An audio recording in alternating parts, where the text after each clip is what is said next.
एक गाय चुपचाप घास चरने के लिए एक जंगल में चली गई। शाम ढलने के करीब थी। उसने देखा कि एक बाघ उसकी तरफ दबे पांव बढ़ रहा है। वह घबरा गई और डर के मारे इधर उधर भागने लगी।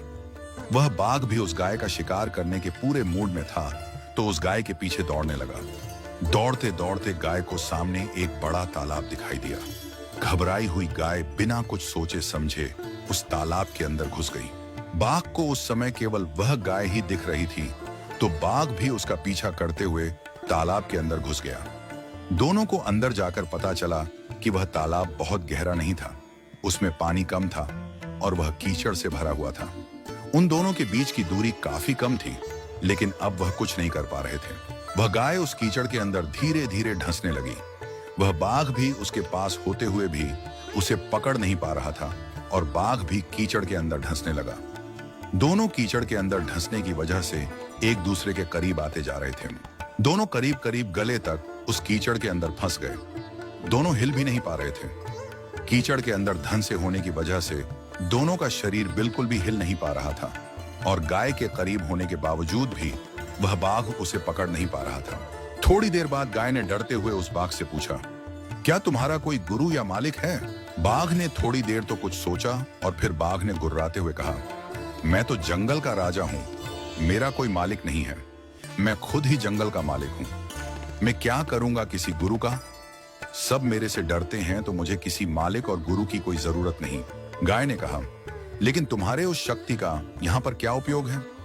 तुम तो बुरी तरह फंसे पड़े हो और इतने शक्तिशाली होने के बाद भी तुम अपने आप को हिला भी नहीं पा रहे हो।